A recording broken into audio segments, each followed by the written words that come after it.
Hystéria, écrit par Beth Driven, lu par Martel van der Gaag. There's something different going on tonight. There's more than just one blue tone in the sky. Wishful thinking running through my mind.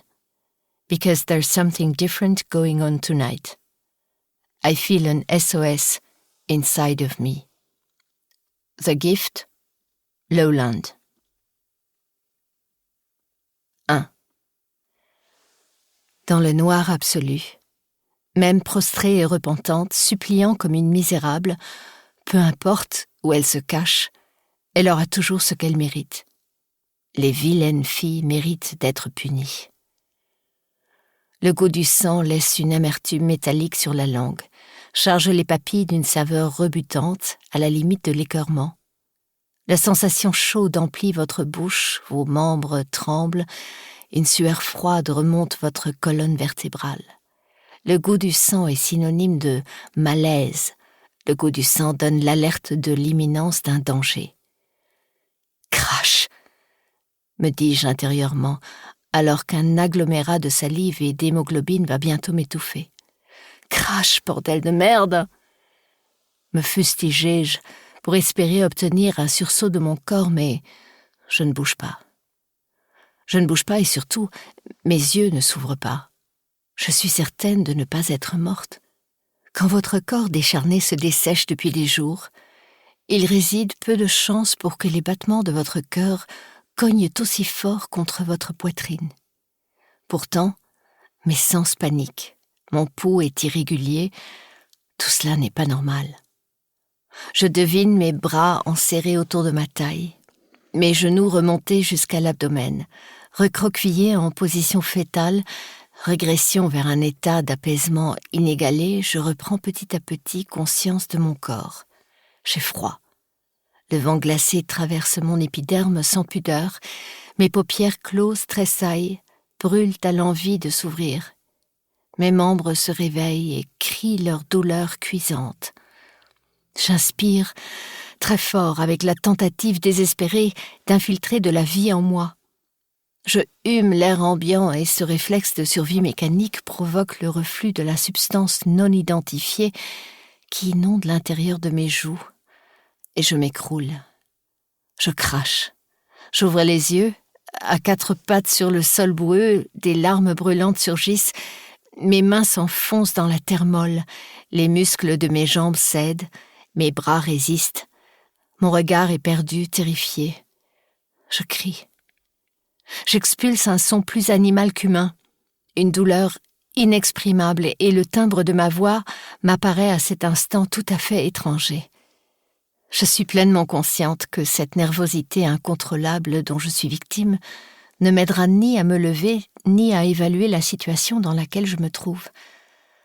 J'ai l'intuition très vive qu'il est primordial que je retrouve mon calme. Alors je ferme les yeux un bref instant, régule ma respiration. Il me semble alors que cet exercice m'est familier. J'expire lentement par la bouche, vide mon cerveau des questionnements fulgurants qui m'assaillent. Que m'est-il arrivé? Où suis-je? Quel jour sommes-nous? Qui suis-je? Je construis un rempart contre toutes ces inquiétudes. Elles me feront sombrer, et je ne réussirai jamais à me lever. Non, je ne dois permettre à aucune peur d'entrer en moi, pas tant que je ne suis pas debout. D'abord, je dois reprendre le contrôle de mon corps, ensuite, je reprendrai le contrôle de mon esprit. Après un certain temps que je suis incapable d'évaluer, je sais, au rythme constant qu'émettent mes battements cardiaques, que je suis prête. J'ouvre les yeux. Mon regard fixe l'herbe verte et trempée. Ma tête vacille encore, je souffle une dernière fois, puis inspire l'air frais, comme pour me charger de bravoure. Lorsque je serai debout, je réaliserai la gravité de ma condition actuelle. Je force sur mes bras, décolle mes genoux. Je m'étonne de la facilité avec laquelle je parviens à me tenir droite. Directement, mon attention s'attarde sur ma silhouette. Je remonte mes mains à la hauteur de mes yeux. Sous l'épaisseur de terre, elles sont rouges, teintées de sang. Je porte une robe mi-longue en laine gris clair, elle est déchirée au niveau des cuisses et maculée elle aussi de sang. Mon souffle s'affole à mesure que je découvre mon état. Par automatisme, je suppose, je passe frénétiquement mes mains dans mes cheveux et plus mon flegme s'altère, plus mes mains s'énervent et tremblent, plus j'étale sur mon visage des lignes suintantes de boue et de sang. J'inspecte chaque partie de mon corps, me contorsionne pour vérifier mon dos et mes fesses. Je me palpe, tâte mes mollets, mes biceps, ma poitrine, mon visage. Je ne suis pas blessée. Certes, ma peau porte les marques de coups, mes os craquent, mes lèvres supportent le tiraillement de petites coupures, ce qui explique probablement ce goût de ferraille dans ma bouche. Mais tout ce sang sur moi n'est pas le mien. Je tourne sur moi-même, il fait jour, mais le ciel est gris et la lumière bien trop éthérée pour que l'on soit en pleine journée. Nous sommes en début de matinée, je n'ai pas de doute, et nous sommes en février, oui, je suis catégorique sur ce point. La pluie fine et glacée couvre mon visage d'une pellicule ruisselante, ma poitrine se soulève par à-coups et, à chaque fois qu'elle s'affaisse, elle m'accable d'une pression écrasante dans la cage thoracique. Je me tiens debout devant le Space Needle. Je comprends que je me trouve à Seattle et plus précisément dans le parc Kerry. Pourtant, je ne comprends rien. Pourquoi suis-je dans cette ville, par une matinée de février, couverte de sang ? « Madame » m'interpelle une voix masculine peu sûre d'elle. Je distingue l'appel à quelques mètres derrière moi. Je ne réponds rien, sonné, abasourdi, anesthésié par cette overdose d'absurdité, je continue de scruter l'horizon. Tout va bien. Ne ferme pas les yeux, tout va bien. « Madame » Cette fois, une main puissante me tire le bras. Je me retourne vers l'inconnu dans un mouvement ralenti. Un homme d'une quarantaine d'années en short et veste de sport me dévisage, les yeux ronds, l'expression inquiète. « Oh, mon Dieu !» s'exclame le jogger en découvrant le spectacle de mon corps ensanglanté. « Que vous est-il arrivé? Vous êtes blessé? » « Je vais bien, » réponds-je dans une tonalité quasi inaudible. L'homme m'attire vers un banc en lanière de bois usé. C'est sur ce banc décomposé que je me suis réveillée. Je me laisse emporter, docile. Je ne pense pas que cette personne me fera du mal, et plus certainement, je suis persuadée que s'il essaie de m'agresser, je saurai me défendre. Alors, j'obtempère. Désormais assise, les mains sur les genoux, telle une élève sage, je le regarde s'affairer autour de moi. Je pense qu'il sera en mesure de m'aider car de toute évidence, cet homme me paraît beaucoup plus cohérent que moi. Je n'ai pas encore peur. Je suis seulement préoccupée d'être ici, seule, abattue, physiquement affaiblie, les idées confuses. « Comment vous appelez-vous » me presse de répondre mon sauveur du parc. J'ai bien entendu, compris la question, c'est pas le problème. « Votre nom, madame ? Dites-moi votre nom ?» Ma bouche s'entr'ouvre, ma voix s'étouffe au fond de ma gorge. Cet homme attend une réponse on ne peut plus simple et je ne suis pas en mesure de la lui donner. Ce n'est pas un caprice, une volonté puérile de jouer avec ses nerfs, je ne sais pas quel est mon nom. Je... bredouillai-je, embourbée dans le vide le plus angoissant. Des prénoms, j'en connais, je pourrais en donner un au hasard, seulement ça ne servira à rien. Je ne connais plus rien de moi. En une fraction de seconde, je ressens un gouffre immense m'engloutir, avaler toute logique, toute raison. Un trou noir grignote chacune de mes pensées. C'est le vide, le néant. Je m'efforce de chercher un souvenir récent dans ma mémoire et je constate dans la plus grande stupeur que j'en suis incapable. Si n'importe quel nigaud peut se remémorer un élément de sa journée de la veille, moi je n'y parviens pas. Je me heurte à un mur infranchissable. Au-delà de l'effarement d'être physiquement dans l'impossibilité de donner mon nom, je me rends compte avec autant de désespoir que je ne me souviens pas qui je suis. Une vague dévastatrice m'assomme, je fixe l'étranger qui me fait face et il apparaît aussi démuni que moi. Il aimerait m'aider, mais je perçois que mon attitude pétrifiée commence à lui faire peur à son tour. Il va m'abandonner dans ce parc pourri, reprendre son jogging, me laisser errer sans identité, sans mémoire, sans ma vie perdue. Je crois que je ne vais pas bien, bafouillai-je, de plus en plus embrouillée. Madame, vous avez sûrement été victime d'une agression. Vous êtes en état de choc. Je vais appeler les secours. J'acquiesce la tête. Agressée? Peut-être droguée, violée? Quelle drogue est assez puissante pour vous vider de tous vos souvenirs? Oublier les heures qui précèdent, une journée complète, pourquoi pas, mais pas une vie entière. Réfléchis, creuse-toi la tête. Qui es-tu? Comment expliquer le fait que je puisse reconnaître le Space Needle? Je vis forcément à Seattle. Je connais cette ville. Je pourrais me rendre jusqu'au Pike Place Market sans problème. Je sais où se trouve le dernier Starbucks ouvert dans le centre, mais que se passe-t-il? L'homme qui m'accompagne est au téléphone avec les urgences ou la police. Il parle de moi, de mon comportement étrange, du sang qui tache mes vêtements. Je me lève. Mes jambes plient un instant. Mon crâne vibre de douleur. Mon regard se perd sur ces étendues de verdure. J'avance, un pas branlant après l'autre. Je ne dois pas rester ici, je ne peux pas rester ici. Je me retourne vers l'étranger et stupidement cette réflexion me fait sourire. Étranger. N'importe quel visage m'est étranger en ce moment même. L'homme est toujours au téléphone et lorsqu'il l'aperçoit que je me suis un peu éloignée, il se lève à son tour. Il me semble qu'il me demande de m'approcher. Seulement, je ne discerne aucun son sortant de sa bouche. Ses lèvres s'entr'ouvrent, ses gestes se précipitent. Je ne l'entends pas.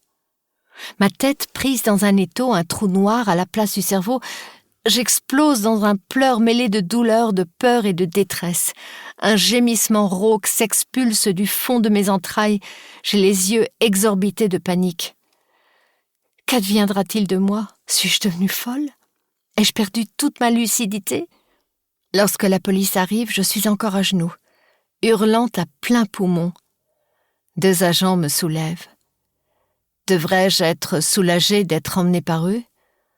Je ne sais pas. Je ne sais plus rien. 2. Elle est là depuis 48 heures, explique le jeune interne au docteur Daniel Scott. L'apprenti en blouse blanche impeccable fixe sa fiche et lit scrupuleusement toutes les données de sa patiente. C'est sa routine du matin. Tout doit être prêt avant l'arrivée des médecins titulaires. Chaque dossier doit être appris par cœur, chaque détail, même le plus insignifiant. Il en va de la vie des patients. Tyler effectue un stage dans le service de psychiatrie de l'hôpital Kindred à Seattle depuis 3 semaines, et il ne cache pas son ennui. La psychiatrie, est-ce vraiment de la médecine? Inutile de tenir un bistouri pour soigner une psychose, il suffit d'abrutir avec des médicaments et de parler. Il n'aime pas ça, la parlotte. Il laisse volontiers les bavardages futiles aux femmes. Il n'a jamais porté beaucoup d'intérêt au dialogue, c'est d'ailleurs pour cette raison qu'il est de nouveau célibataire depuis 1 semaine. Oui, la psychiatrie lui fait clairement perdre son temps. Névrose, dépression, troubles de la personnalité, très peu pour lui. Thaler compte les jours qui le libéreront de son calvaire et lui permettront de retrouver le service tant adulé de la chirurgie cardiaque. Pourtant, ces derniers jours, le cas clinique singulier d'une nouvelle patiente a réussi à le sortir de sa routine abrutissante. Enfin, il est confronté à autre chose que des délires psychotiques. « On l'a appelée Madame X », explique l'interne. La police nous l'a amenée dans la matinée du 18 février. Elle affirme ne se souvenir de rien, ni de son identité, ni de sa famille.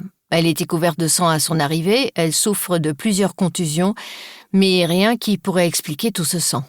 Daniel Scott avait encore l'œil hagard et l'haleine parfumée de vodka quand il a commencé sa garde, il y a 1 heure. Il pensait bénéficier d'1 heure ou 2 de tranquillité dans son bureau pour cuver, comme à son habitude, ses excès dramatiques de la veille. Pourquoi viendrait-on le déranger? Le chef de service de neurologie lui a retiré la quasi-totalité de ses patients. S'il possède encore sa licence de docteur, c'est parce qu'il est le beau-frère du directeur adjoint de l'hôpital, enfin, ex-beau-frère, à en croire le jugement de divorce. Il n'a pas exécuté un acte médical depuis des mois. Il n'approche plus les patients, hormis pour signer des bons de sortie. Seulement ce matin, un interne en manque d'action a cherché à amener jusqu'au service de psychiatrie un neurologue pour un avis, mais personne n'a daigné prendre le temps de descendre au 4e étage. Il ne restait que lui, le pauvre neurologue dépressif et alcoolique, l'ancien chef de service que ses confrères regardent maintenant avec pitié, qui se laisse dépérir suite à une sombre histoire. Ce matin, en acceptant de suivre cet enquiquineur de première, il ne savait pas qu'il ferait une rencontre qui bouleverserait sa vie. Encore. Daniel n'aime pas trop traîner dans l'aile de la psychiatrie. Il y règne trop de cris, trop de regards vitreux dénués de toute humanité, de comportements imprévisibles, mais surtout trop de souvenirs amers imprégnés dans les murs. Il regarde défiler les portes numérotées, remarque à l'expression abrutie d'une patiente que le cerveau de cette dame est sans doute réduit à l'état végétatif, puis il s'arrête, imitant son collaborateur devant la chambre 404. « Une amnésie rétrograde qui pourrait vous intéresser », conclut fièrement Tyler. Daniel soupire, inspecte avec agacement le badge du jeune homme pour savoir par quel nom il doit rabrouer cet impertinent. « Docteur Phillips, si cette jeune femme souffre d'amnésie rétrograde, comme vous avez l'air de le penser, pourquoi a-t-elle été admise en psychiatrie ?»« Ce sont les urgences qui l'ont décidé. D'après le dossier, elle était hystérique quand elle est arrivée. Et depuis 2 jours, elle n'a subi aucun examen. Vous avez repéré des symptômes de troubles, effectué un bilan endocrinien, un électroencéphalogramme, un scanner cérébral. » Tyler baisse les yeux un bref instant avant d'avouer. À son arrivée, pour la calmer, il lui a été administré un neuroleptique associé avec un tranquillisant. Elle a dormi 16 heures d'affilée ensuite. Depuis hier soir, elle est réveillée et commence à être agitée. Daniel arrache le dossier des mains de Tyler et examine la liste des différents médicaments qui ont été administrés à la femme depuis son arrivée. Ses tempes se contractent de colère à la vue des neuroleptiques inutiles et potentiellement dangereux qui y sont prescrits. « Donc vous voulez mon aval pour lui administrer de nouveau un cocktail de psychotropes qui pourrait assommer un cheval ?» Tyler se raidit mais ne perd pas une once de son assurance. « Vous voulez la voir, oui ou non ?» insiste l'interne. Ce que veut Daniel, c'est retrouver son bureau vide, s'affaisser dans son grand fauteuil quelques heures, attendre midi pour sortir déjeuner et s'enfiler une vodka glacée. Mais le destin semble être taquin avec lui aujourd'hui. Un bruit sourd le tire de sa rêverie. Un poing vient de s'écraser contre le hublot de la porte 404. Une voix s'élève, étouffée par l'épaisseur de la paroi en bois. « Docteur, oui, vous, docteur !» dit-elle en pointant Daniel Scott du doigt. « Vous devez me sortir d'ici, je ne suis pas folle !» Daniel réprime un léger sursaut occasionné par l'irruption soudaine de la patiente. En apercevant son visage aux traits fins et gracieux, il est surpris. Il s'imaginait découvrir une patiente âgée. Or, la personne accrochée au hublot devant lui a assurément moins de 30 ans. Il ne peut pas l'expliquer, il trouve d'ailleurs sa réaction insensée, mais ce visage tourmenté le happe. Ses grands yeux clairs supplient qu'on lui prodigue de l'attention, alors, même s'il n'en a plus le droit, même si mentalement et physiquement il n'a pas la force de l'examiner, il annonce à l'interne « Je veux la voir seule. Je reviendrai vers vous après avoir posé mon diagnostic. » Il lui semble que ces mots sont prononcés par une autre personne, un double fantasmagorique qui veut jouer au héros. Cela ne plaît pas trop à l'interne de se faire piquer sa seule distraction de la journée. Il bougonne pour la forme, mais au fond, il sait très bien qu'il n'a pas son mot à dire devant un médecin titulaire. Daniel veut la voir. Pourquoi ? Pourquoi elle ? Aujourd'hui ? Bon Dieu, il ne sait plus ce qu'il fait. Ne retient-il aucune leçon ? Le conseil d'administration de l'hôpital n'attend qu'un pas de travers pour le virer. Il va perdre sa licence de médecin et il l'aura bien cherché. Lorsqu'il entre, la jeune femme recule de quelques pas. Elle le jauge, le toise de haut en bas, croise les bras contre son abdomen. « Je suis le docteur Daniel Scott. neurologue. Vous êtes à l'hôpital Kindred à Seattle. Êtes-vous d'accord pour que je vous pose quelques questions ? La patiente est méfiante, réservée. Elle mesure ce qu'elle s'apprête à répondre. Moi, je ne sais pas qui je suis, docteur, mais cela ne veut pas dire que je dois rester dans cet hôpital toute ma vie, gavée par les médicaments. Je comprends, bien sûr. Je suis là pour vous aider, répond le neurologue, lui aussi sur ses gardes. Sommes-nous en février ? Dites-moi, nous sommes bien en février ? Le 20 février 2019, mademoiselle, confirme-t-il en commençant à prendre des notes. Ah, vous ne m'appelez pas Madame X ? Tous vos collègues le font et ce surnom les amuse beaucoup.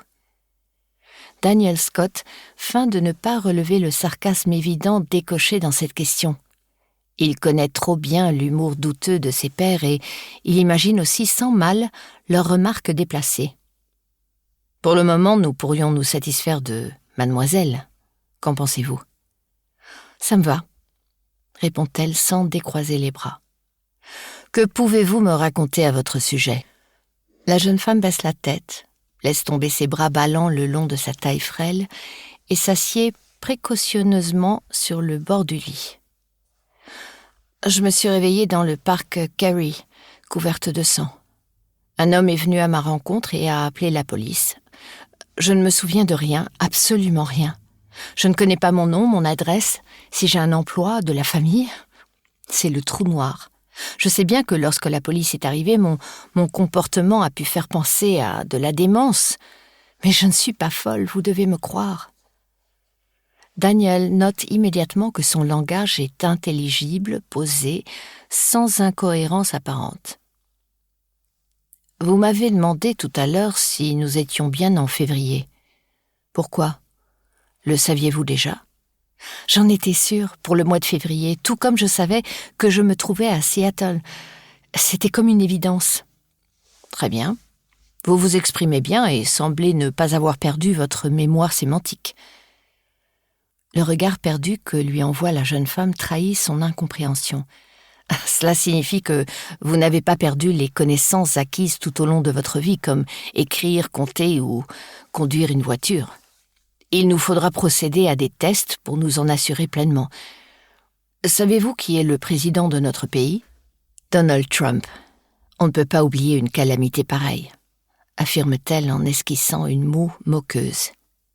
Daniel sourit et se surprend lui-même de cette réaction. Cela fait si longtemps qu'il ne se l'autorise plus. Il marque à la hâte quelques informations sur mademoiselle. Il s'étonne de retrouver aussi aisément ses réflexes d'antan, comme s'il était toujours le bon docteur qu'il a été. Seules ses mains qui tremblent et ses yeux qui piquent lui rappellent sournoisement qu'il n'a du médecin que le titre. Il n'est plus rien, rien qu'un déchet ambulant. « Est-ce que j'ai été droguée ?» demande-t-elle, la voix hésitante. Les analyses toxicologiques ne sont pas remontées du laboratoire, répond le médecin sans relever les yeux du dossier. Et est-ce que j'ai subi... Elle ne termine pas sa phrase, mais il a deviné. Elle veut savoir si elle a été victime d'un viol ou d'abus sexuels. Il est neurologue, nom d'un chien. Ce n'est pas dans ses prérogatives d'annoncer ce genre de nouvelles. Ne pas y mettre d'affect, ne pas recommencer. Rien de tout cela, mademoiselle. Elle souffle de soulagement. Ses yeux s'embuent de larmes, mais elle ne pleure pas. Bon, je vais demander votre transfert au service de neurologie et programmer une IRM. Il espère qu'elle n'ajoutera rien, qu'elle ne le retiendra pas plus longtemps dans cette pièce surchauffée et trop blanche. Il ne devrait pas être là. Il ne devrait même pas accepter qu'un patient l'appelle docteur, mette de la confiance en lui. Il est un imposteur, un bon à rien. Bien, j'en ai terminé pour ma part. Mademoiselle, je vous souhaite une bonne journée. Il pivote vers la porte et ne jette aucun regard vers elle. Est-ce qu'on vous appelle Daniel ou Dan ? J'aime bien Dan. C'est joli comme prénom. Donc, vous serez mon médecin ? Vous allez m'aider à retrouver la mémoire ? Il le savait en voyant son visage. Il savait qu'elle ne se tairait pas. Dan, mon Dan, lui disait-elle souvent avant qu'il ne se transforme en monstre. Il claque la porte sans lui apporter la moindre réponse. Il se force à ne pas se retourner vers sa chambre. Il suppose qu'il la laisse ahurie. Et si elle était là, le visage collé au hublot, que ferait-il ? Il regagne son bureau à la hâte. Une goutte de sueur perle sur son front. Il s'enferme à double tour et boit une rasade de vodka. Mon Dan, bon Dieu. 3. Il s'appelle Daniel Scott et c'est mon médecin. La seule personne aujourd'hui dont je connais le nom. J'essaie d'imprimer dans ma mémoire chaque détail de lui, sa grande taille, ses cheveux noirs parsemés de gris sur les tempes, sa carrure robuste et son visage triste. Je ne crois pas pouvoir oublier des traits aussi malheureux. Il a beaucoup de charme et l'élégance d'un homme qui a passé de peu la cinquantaine. Il est la seule personne dans cet hôpital qui m'ait manifesté un peu de respect et d'égard. C'est pourquoi je ne dois pas oublier son visage. Quand je me réveillerai demain matin, je dois être en mesure de me dire que dans ma vie, je connais un neurologue qui s'appelle Daniel Scott. Il est parti si vite, l'air contrarié, comme si je l'avais effrayé. Mais il va revenir, il va m'aider à retrouver la mémoire. Alors j'attends dans cette chambre morne et stérile, avec une seule fenêtre minuscule à l'ouverture sécurisée, aucun mobilier hormis un lit, pas de télé, juste l'attente terrible qui favorise l'apparition de troubles aliénants. Comment ne pas perdre la tête enfermée à longueur de journée dans un endroit aussi sinistre ? Comment ne pas finir par imiter les gémissements et les crises de ses voisins de chambre ? Les murs résonnent de désolation et absorbent toute la misère de leurs occupants. Depuis mon réveil, je suis entourée de bruits continuels, tous affreux, tous insupportables. Ceux de la personne dans la chambre d'à côté, pauvre âme qui braille après une certaine violette sans discontinuer, les hurlements plaintifs et épouvantables d'anonymes qui dessinent la chair de poule sur mes avant-bras, et le bruit des chariots du personnel soignant. Ils entrent dans ma chambre, les semelles de leurs chaussures couinent sur la résine du sol et ils ne me parlent pas. Ont-ils peur de moi ? Pensent-ils que je ne vaux pas la peine de recevoir un bonjour ? Inutile d'instaurer la moindre civilité avec une malade qui va recevoir une injection de tranquillisant, de l'ignorance pure qui vous amène à penser que vous n'êtes personne. Il règne dans cet endroit une atmosphère angoissante, accrue par le vacarme quotidien des patients et l'impression horrible de vivre en dehors du reste du monde. Je suis tellement désorientée que je n'ai même pas profité de la visite du Dr Scott pour lui demander depuis combien de temps je suis ici. Si un membre de ma famille viendra bientôt me chercher, qui, hormis ce médecin, est informé de mon transfert en neurologie ? Qui, sur cette terre, à part lui, va s'enquérir de moi ? Je reste allongée, scrutant l'extérieur. Je me projette intérieurement au-delà des murs, dans la ville, le mouvement, la normalité. En observant l'intensité de la lumière du soleil, il me semble que nous sommes en fin d'après-midi. La semaine dernière, je quittais peut-être mon travail pour retrouver mon foyer, ou je prenais un verre avec des amis, qui sait. Quelqu'un s'inquiète-t-il pour moi en ce moment ? Je le souhaite tellement. J'avale ma salive avec difficulté. L'intérieur de ma bouche est desséché. Un instant, je pense sonner une infirmière pour obtenir de l'eau fraîche, mais je me ravise. Si elle revenait avec une seringue. Je dois rester lucide jusqu'à mon transfert, jusqu'au retour du Dr Scott. Je remarque que je triture machinalement mon annulaire droit. Est-ce une manie chez moi ? J'observe de plus près ma main. Un sillon blanchâtre entoure mon doigt. Mon cœur se serre automatiquement. Je me lève d'un bond, approche ma main près de la fenêtre. Je porte la trace d'une alliance et cette découverte me ravit, attise de l'espoir, de la joie. Suis-je mariée ? Mais pourquoi je ne porte plus ma bague ? Quelqu'un me l'a probablement volée, celui qui m'a agressée ? Un milliard de questions me traversent l'esprit. Cette découverte apporte autant d'indices d'espoir que d'incertitude. Si je suis mariée, pourquoi mon mari ne cherche-t-il pas à me retrouver ? Les hôpitaux sont les premiers endroits où l'on se renseigne en général. Et puis, comme un flash parasite s'accrochant devant mes yeux, une image brève et éclatante surgit. Mes mains, tremblotantes, constellées de sang, Un long soupir autour de moi, l'obscurité et du sang, beaucoup de sang. Cette image fugace disparaît aussi vite. Brutale, assassine de par sa puissance, elle me laisse décontenancée.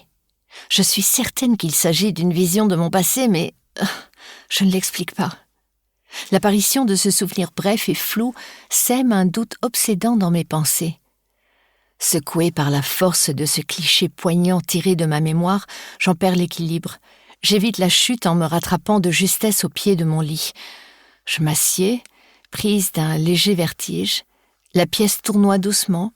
Ma respiration se coupe. Tout ce sang. S'agit-il du même sang dont j'étais recouverte à mon réveil dans le parc Carey ? Est-ce concevable que j'ai pu faire du mal à quelqu'un ? Je ne me suis jamais envisagée comme pouvant être une mauvaise personne, mais pourquoi pas après tout ? Une criminelle, un être malveillant et méchant, un assassin ? Sale garce, tout se paie. Tu devrais le savoir.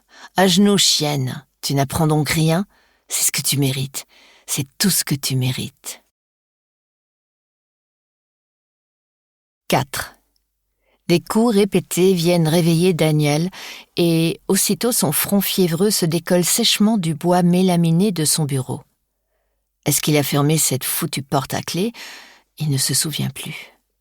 Immédiatement, il se lève d'un bond, rentre sa chemise dans son pantalon, réajuste sa veste et lisse ses cheveux en arrière. Une seconde plus tard, Jack Carter, son beau-frère, enfin ex-beau-frère, mais peu importe à l'heure actuelle, entre dans son bureau. Il ne l'avait effectivement pas verrouillé. Il est de plus en plus négligent. « Danny », lui décoche chaleureusement Jack Carter. « Je te dérange pas ?» Daniel aime bien Jack. Il a toujours eu de la tendresse pour lui.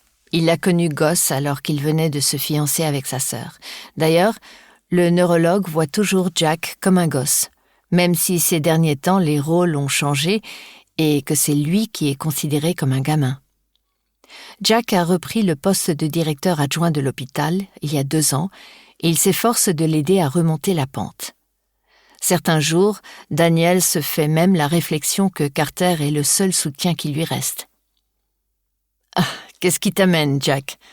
lance-t-il en essuyant discrètement un filet de bave du coin de sa bouche. Son ami vient à sa rencontre, l'empoigne avec enthousiasme. Daniel bloque sa respiration. Il n'est plus sûr de combien de verres il s'est enfilé, il ne sait même pas l'heure qu'il est. Merde, il a vraiment déconné, encore aujourd'hui. Il laisse Jack le prendre place en face de lui et se rassoit à son tour en prenant soin de ne pas s'affaler dans son fauteuil tant son corps lui paraît lourd. « Williams est venu me voir. Il paraît que tu as vu une patiente aujourd'hui ?» Le voilà encore, ce ton paternaliste qui le réduit à la même condition qu'un enfant sous tutelle. Doit-il lui rappeler qu'il a 15 ans de plus que lui ? Mais il ne peut pas, car même si son discours est condescendant, il est justifié. Un interne m'a traîné jusqu'en psy. Je l'ai à peine vu 5 minutes et j'ai refilé le dossier à Thompson, tente de justifier le présumé coupable. Tu sais ce que j'en pense ? Prends des vacances, Danny, tu as besoin de repos, tu as les moyens de te mettre en retraite anticipée. Il entend déjà son inlassable rengaine. Tu devrais suivre ce cas, enchaîne Jack tout à fait sérieusement. Daniel s'étrangle de stupeur et, sans le vouloir, effectue un petit bond sur son fauteuil. Prendre le dossier de cette gamine ? Il est devenu fou ? Oh, non, hors de question, réplique-t-il directement. C'est trop dangereux, il se souvient trop bien de la dernière fois. Il ne veut pas lui faire de mal.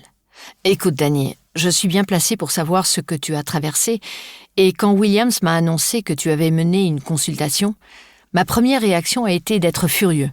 Puis j'ai regardé son dossier et je me suis dit « Et si c'était de ça qu'il avait besoin ?» Je ne comprends pas, le coupe Daniel, de plus en plus hébété. Pour remonter la pente, tu dois te confronter à du concret, à ce que tu faisais de mieux dans ta vie. Jack, j'apprécie vraiment la confiance que tu m'accordes, mais soyons raisonnables, ce n'est pas prudent, c'est trop tôt. Au contraire, ça fait trop longtemps, il est temps que tu te remettes le pied à l'étrier, d'avancer. Il ne comprend pas. Ne voit-il pas la similitude? A-t-il vu la fille? Sait-il à qui elle ressemble? Il ne peut pas, c'est au-dessus de ses forces. Sa chemise de coton se plaque à son dos trempé. La perspective de s'occuper de cet inconnu lui donne la nausée. Et, paradoxalement, au fond de lui, il en meurt d'envie. Je te donne une seconde chance. Saisis-la. Tu seras supervisé par Thompson pour toutes les prescriptions. Tout ce que je te demande, c'est d'étudier ses résultats, d'aller la voir une fois ou deux. De toute façon, je parie que dans moins d'une semaine, quelqu'un sera venu la chercher. Tu as réalisé de gros efforts ces derniers temps, c'est le bon moment. C'est le bon moment de lui dire que 10 jours après sa cure de désintoxication, il a repris un verre, juste pour trouver le sommeil, puis chaque soir, chaque matin, dans son jus d'orange pour se donner du courage, jusqu'à ce qu'il se ramène à l'hôpital avec une flasque pleine dans la poche de son costume. Cependant, comme le bon lâche qu'il est devenu, il ne dit rien et se contente de serrer les poings sous son bureau pour calmer ses spasmes. Oui, il n'est qu'un lâche, et il finira par faire souffrir cette pauvre fille aussi, comme toutes les autres. Madame X est transférée dès ce soir en Euro. Va la voir quand elle sera installée, puis rentre chez toi. Ok, mon Danny? Ne l'appelle pas comme ça, lâche-t-il sèchement, les yeux perdus dans le vide, les poings toujours aussi serrés. Quoi, Madame X? Réplique-t-il en pouffant. Oui, elle n'aime pas ça. Et ce n'est pas très respectueux. Elle a un nom. Ok, Danny, elle a un nom seulement. Personne ne le connaît, n'est-ce pas? Même pas elle, ajoute-t-il en se levant, un sourire moqueur au coin des lèvres. Allez, je te laisse le dossier, jette un œil, fais-moi plaisir. Jack part en claquant la porte, laissant Daniel livide derrière son bureau. Il a besoin d'un verre pour calmer ses tremblements, pour éteindre le feu de ses organes. Une gorgée, juste pour remettre de l'ordre dans ses idées. Le médecin visualise sa flasque cachée dans son tiroir. Il ne doit pas rester grand-chose, à peine de quoi le contenter 1 heure. Alors, est-ce que cela vaut vraiment la peine de prendre le risque? Devrait-il résister, au moins essayer pour se donner bonne conscience? C'est comme s'il sentait une main invisible le pousser vers elle, une voix douce lui susurrer que ce n'est pas grave, une gorgée, personne ne le saura et il sera tellement mieux ensuite. Ses yeux se voilent, sa langue le démange, son crâne se leste de plomb et retombe lentement se loger entre ses mains larges. Il demeure ainsi plusieurs minutes, immobile, se retenant d'effectuer un geste pour ne pas attiser la convoitise de son démon intérieur. Après un moment, Daniel relève les yeux et son regard chute sur le dossier jaunâtre. Il l'attire vers lui, se redresse et l'ouvre, considère l'inscription « Madame X » notée en lettres capitales sur la couverture. Il voudrait tant foutre en l'air tout ce qui se trouve devant lui, balayer son bureau, casser le cadre dans lequel est exposé son diplôme de neurologie. C'est de l'imposture. La rage monte en lui, la colère affublée de peur et d'une certaine fatalité s'empare de son être. Pourquoi a-t-il fallu qu'il croise son regard? Il est perdu d'avance. Il ne le fera pas. Il ne soignera pas cette fille, c'est décidé. Daniel s'apprête à ouvrir son tiroir et satisfaire son terrible démon qui aura toujours raison de lui quand la porte s'ouvre avec fracas. « Dr. Scott, on a besoin de vous, c'est la patiente inconnue. » Son sang se fige. Son cœur fait une embardée qu'on ne lui annonce pas. « Quoi ?» aboie-t-il. « Que se passe-t-il ? Elle fait une crise et vous réclame. Peut-être se souvient-elle de quelque chose. » 5. Un infirmier se précipite dans ma chambre, puis un docteur. Ils veulent m'attraper, me remettre dans mon lit, sans doute m'injecter de force une autre dose de sédatif. Je ne les connais pas. Je n'ai pas encore imprimé leur visage, alors je continue à crier.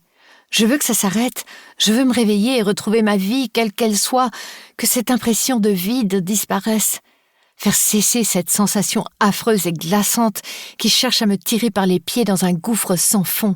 Je ne parviens pas à me retirer cette vision de la tête et, c'est bien le plus ironique, moi qui désespérais tant de ne plus jamais me remémorer un élément de mon existence, mon premier et seul souvenir est insupportable. Je voudrais pouvoir me crever les yeux pour ne plus fixer cette image horrible. Il m'est impossible de respirer, j'étouffe. Mes mains contre mon cou, j'aspire l'air brûlant et je crois que je vais mourir. Et cette idée folle ne fait que raviver ma panique. Si je meurs alors que personne ne connaît mon identité, où vais-je être enterrée? Est-ce que l'on va inscrire Madame X sur ma pierre tombale?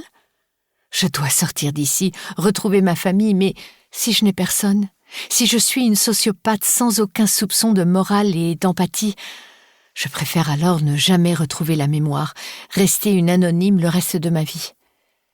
Ma vue se flétrit et ne réside que ses mains ensanglées.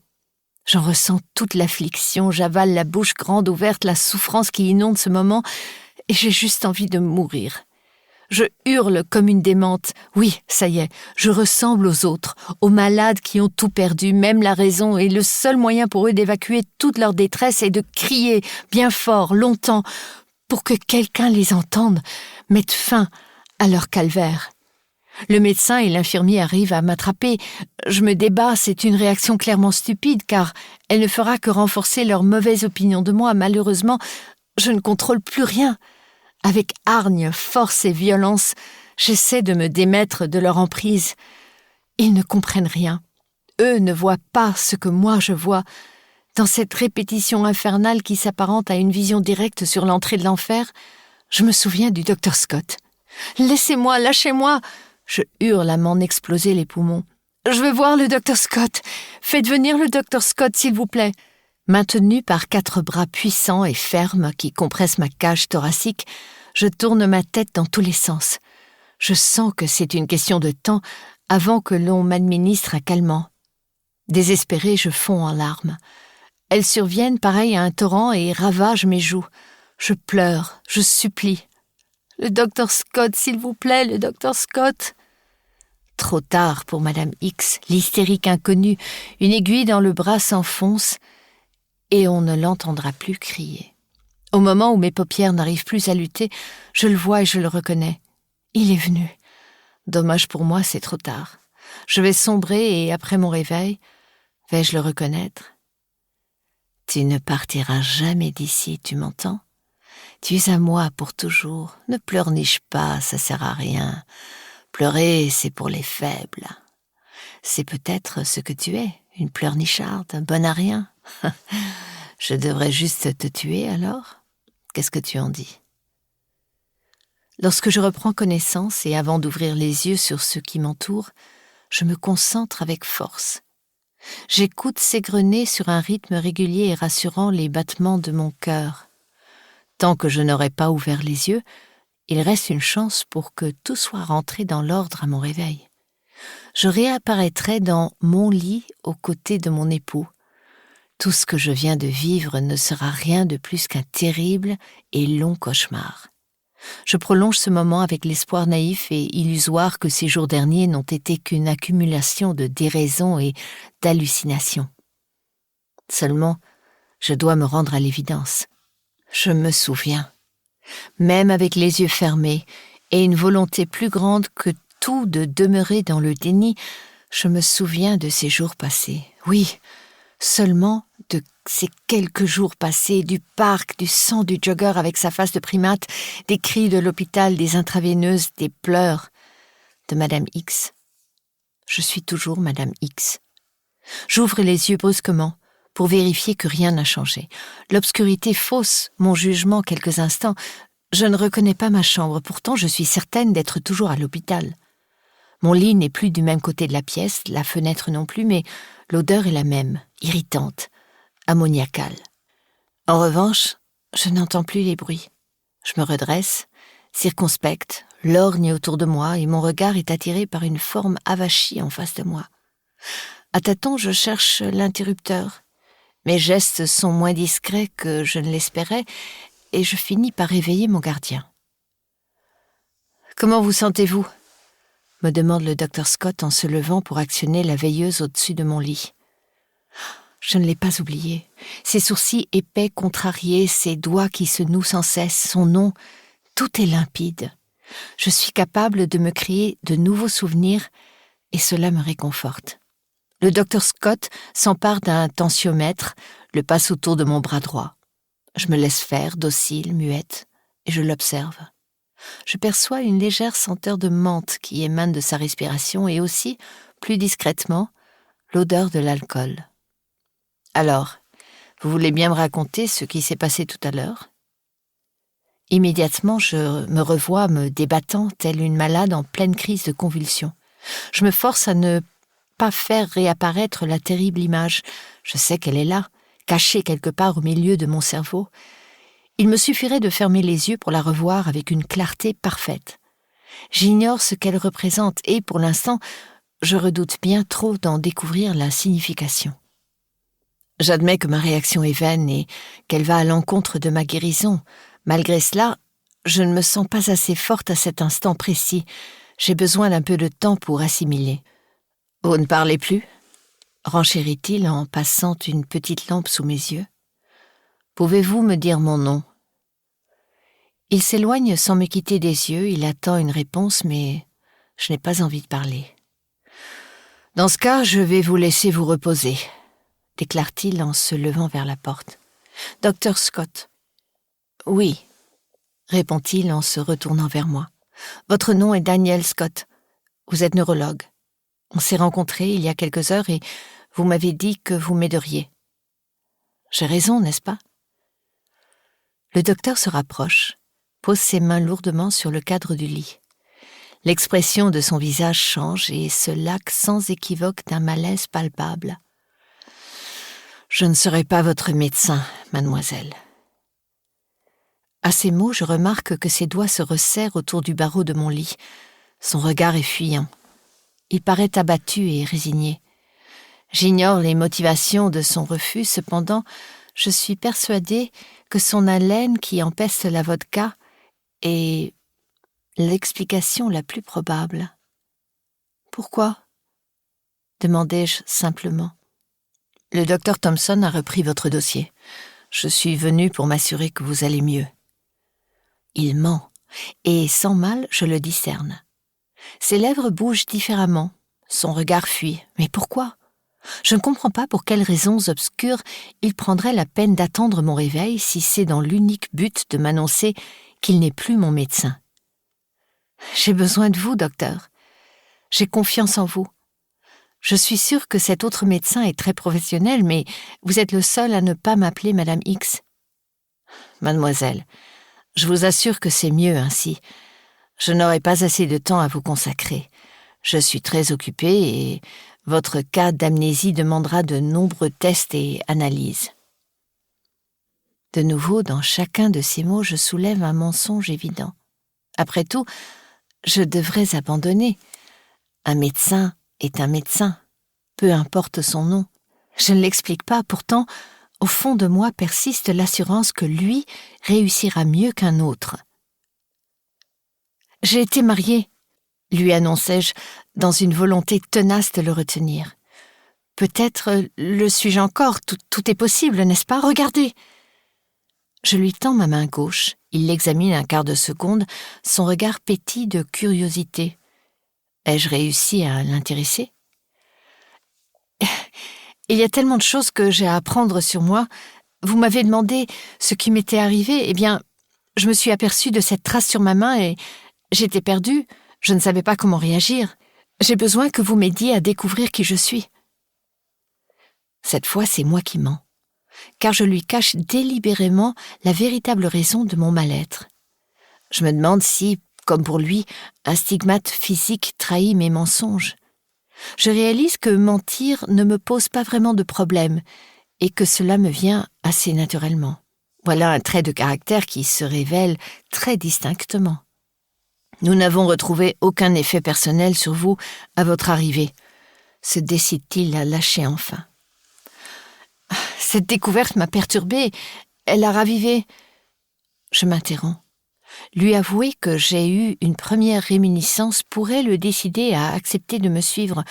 Cependant, je ne me sens pas prête à lui expliquer, pas tant que je ne saurais pas ce que signifie cette étrange apparition. « Vous vous souvenez de quelque chose ?» se dépêche de répliquer Daniel, qui a bien perçu mes pensées troublées. « Rien. S'il ne veut pas de moi comme patiente, à quoi bon le lui dire ? Il ne saura rien. » Vous avez besoin de repos. Je suppose que vous avez remarqué votre transfert en unité de neurologie.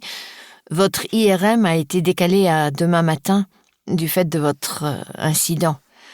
Vous aurez de nombreux examens à effectuer. Et la police? Vous avez donné mon signalement à la police?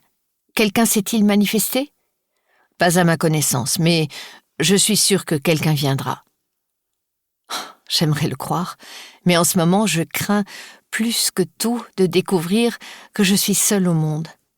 Sans doute, car je suis quelqu'un de mauvais qui ne mérite pas d'être aimé, que je répands le malheur. Sans doute parce que mes mains sont souillées par le sang. Et si personne ne vient? Jamais, ajoutai-je, la gorge serrée. J'ai du mal à croire qu'une jeune femme telle que vous puisse être seule dans la vie.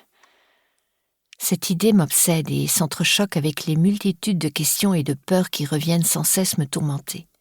Ne pas y penser, ne pas laisser entrer le doute dans ma tête, sinon je reperdrai pied. Ne vous tourmentez pas outre mesure, une étape à la fois. Il faut savoir que ce genre d'amnésie est souvent passager, donc soyez patiente. Voilà, la seule réelle bonne nouvelle de la journée, une amnésie est souvent passagère. Cette fois, je ne réussis pas à le retenir et il fonce vers la porte avant que je ne le rattrape par cette phrase. « À demain donc, Dr. Scott ?» Je lui souris comme pour l'inviter à accrocher sur son visage autre chose que son amertume. Il me fait de la peine. Je ne devrais pas m'en préoccuper quand on sait le nombre de problèmes que j'ai à résoudre, mais le Dr. Scott me comprime le cœur de compassion. Je ne m'attends pas vraiment à une réponse. Je comprends que cet homme est torturé et je suis la moins bien placée pour lui apporter du réconfort, mais, contre toute attente, il s'arrête, la main sur la poignée de la porte et me dit « À demain, mademoiselle ».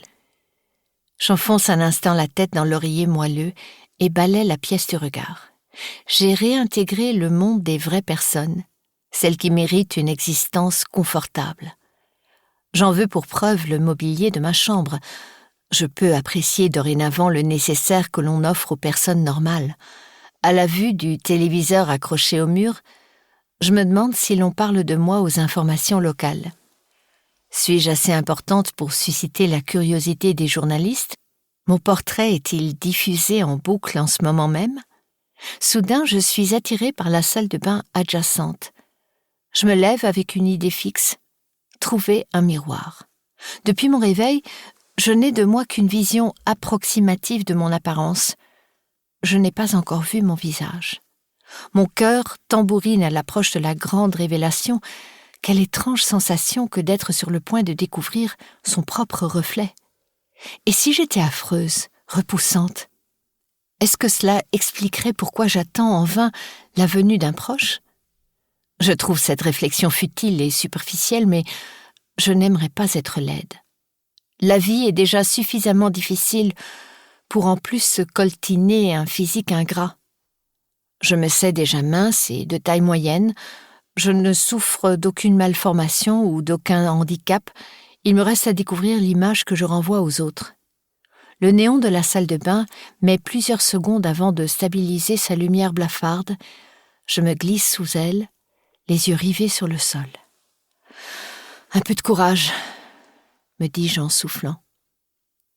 Je porte mes 2 mains fébriles jusqu'à mon cou, dénoue le cordon qui retient ma chemise d'opéré et la laisse choir jusqu'à mes pieds. Je remonte lentement du regard mon anatomie, puis je m'arrête à la hauteur du miroir. Cette personne qui se tient nue, c'est moi. Un rire incontrôlé s'échappe d'entre mes lèvres. Je m'approche à pas prudents de mon double et scrute ma physionomie. Tout d'abord, je ne suis pas hideuse. Je me trouve en toute franchise plutôt jolie. J'ai la peau claire et délicate, les contours du visage fin, le teint rosé, de grands yeux bleus clairs. Je porte les cheveux mi-longs d'un blond vénitien qui ne me semble pas naturel. En effet, mes sourcils sont châtains. J'ouvre la bouche, inspecte ma dentition blanche et régulière, je fais le tour de moi-même, remarque mes fesses rebondies, mon ventre plat et ferme, mes longues jambes. Une partie de moi est soulagée. L'autre est intrigué car, même si je jouis d'un physique avantageux, je ne m'imaginais pas de la sorte. Un air candide et réservé est peint sur mon visage et inspire immédiatement de la bonté. Pourtant, je ne me sens pas intérieurement vertueuse et cette impression me décontenance. Peu importe après tout que je me découvre blonde, à la physionomie gracieuse, si mon âme est corrompue par le mal. Mon corps est sans nul doute élancé, pourtant il n'est pas sans défaut. Mon regard chute sur mes avant-bras qui sont défigurés par de nombreuses brûlures de forme circulaire. Je remarque entre mes cuisses la même constellation de marques. Du bout des doigts, je repasse sur chacune d'elles. Il y en a des dizaines concentrées dans l'intérieur de mes bras et de mon entrejambe. Elle dessine presque le profil d'un... Nous espérons que vous avez apprécié cet aperçu. Pour continuer à écouter ce livre audio sur Google Play Livres, utilisez le lien dans la description de la vidéo.